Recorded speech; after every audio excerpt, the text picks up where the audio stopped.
Chers amis, bonjour à tous. Je décidé de faire cette petite vidéo pour vous féliciter tous les collègues pour cette formidable mobilisation. Cette mobilisation des collègues belges, bruxellois, mais aussi de Flandre et de Wallonie.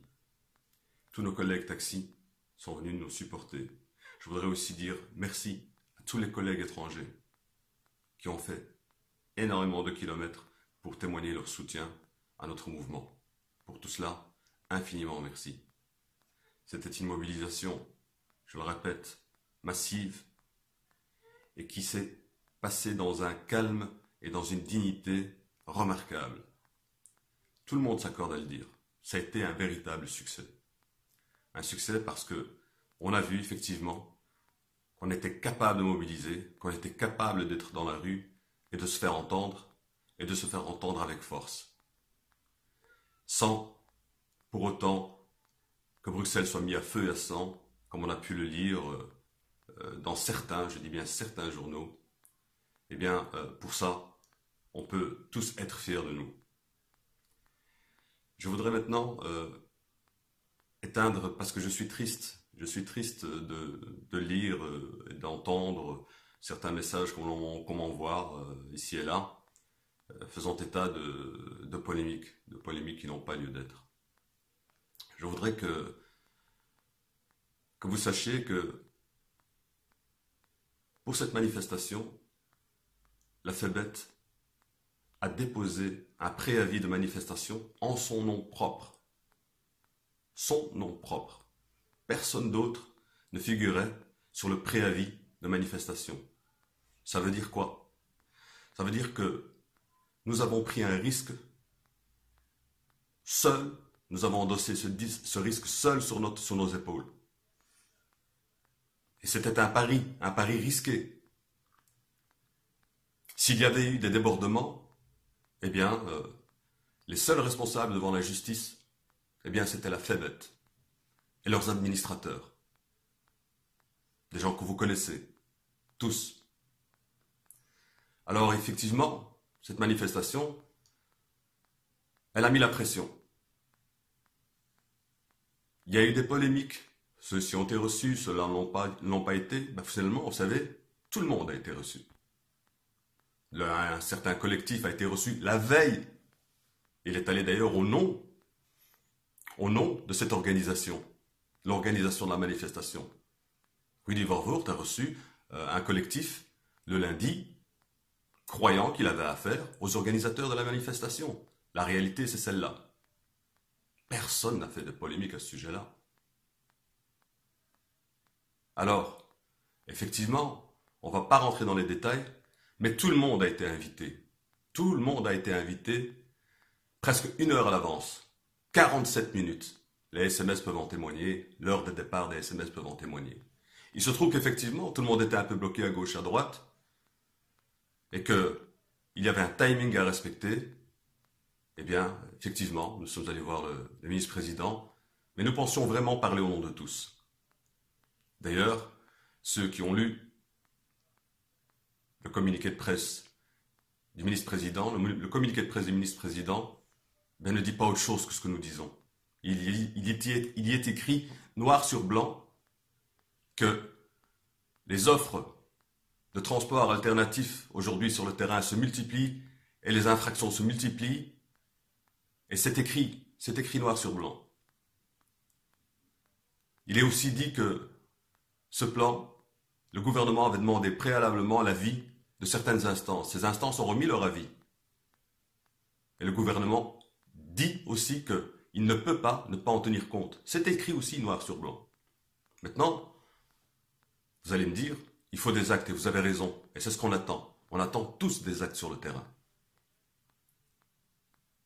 Et on veut les voir. Parce que ce n'est plus possible.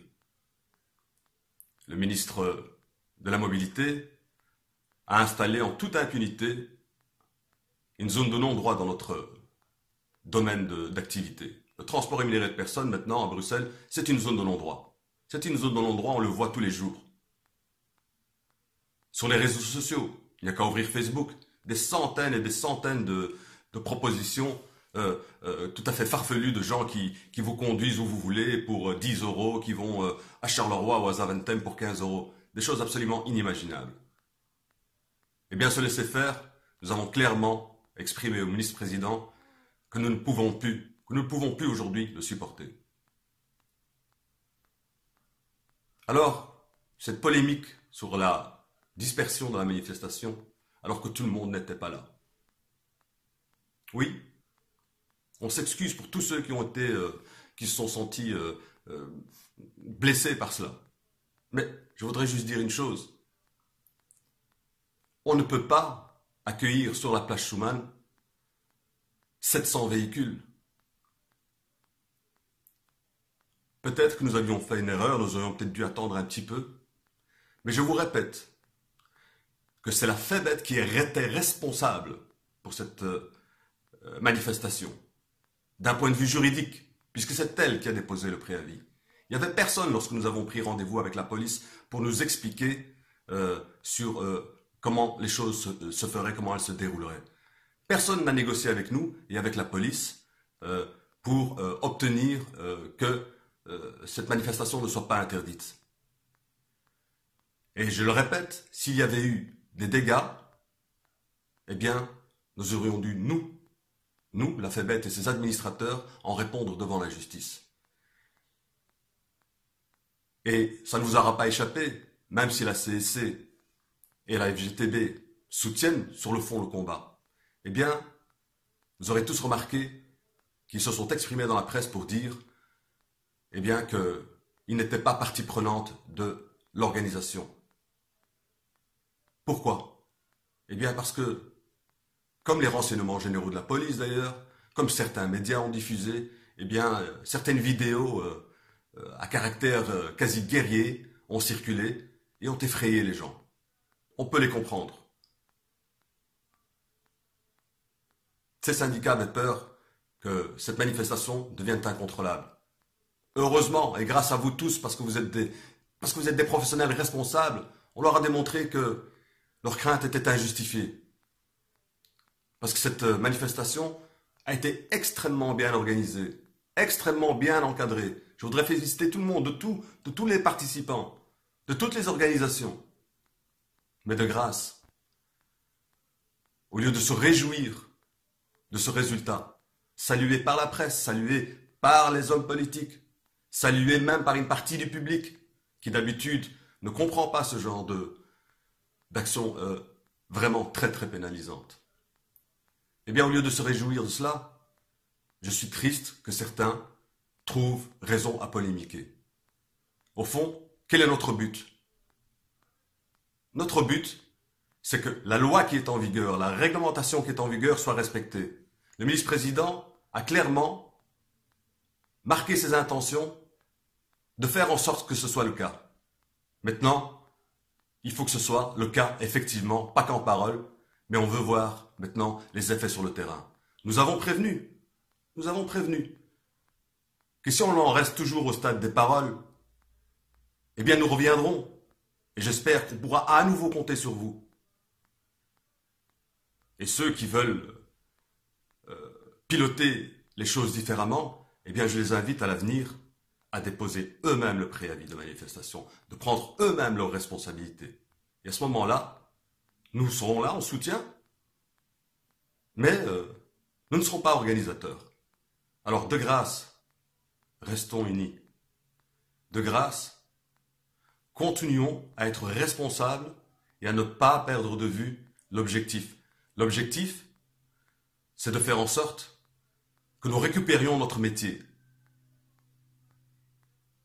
Que le taxi reste un métier où il faut une licence de taxi. Et que ceux qui contournent et enfreignent les règles et les lois, qui utilisent des licences limousines, eh bien nous n'en aurons rien contre eux, ils peuvent faire de la limousine, mais il faut absolument qu'ils arrêtent de faire du taxi. Et ça, c'est le bon sens. Je pense que tout le monde l'a compris. Maintenant, de grâce les amis, reconcentrons-nous sur l'essentiel. Reconcentrons-nous sur l'essentiel. Et ces polémiques, ces messages parfois quasi de haine, sont pour moi incompréhensibles. D'autre part, nous n'attendons pas tout du politique. Nous avons, il y a un peu plus d'un mois, avec l'aide financière, et on les en remercie, de la plateforme Taxi Bleu, nous avons entamé des actions en justice. Nous avons mandaté un cabinet d'huissiers pour faire toute une série de constats. Une série de constats où les infractions sont claires et indiscutables. Ces huissiers ont transmis leurs constatations à un bureau d'avocats que nous avons mandaté pour 2 actions. L'une au pénal contre les chauffeurs qui ont fait l'objet de ces constats, et l'autre devant le tribunal de commerce contre Uber pour entamer une action en cessation. Les résultats de cette action en justice, dont nous avons bon espoir qu'ils seront positifs, pour nous évidemment, eh bien, compléteront tout le travail que l'on fait pour finalement récupérer notre métier, que la justice soit rétablie et que les fauteurs de troubles soient condamnés. Allez les gars, courage. Le combat continue. Il faut absolument rester unis. C'est une des conditions à la victoire finale. Courage à tous, bonne route et à bientôt.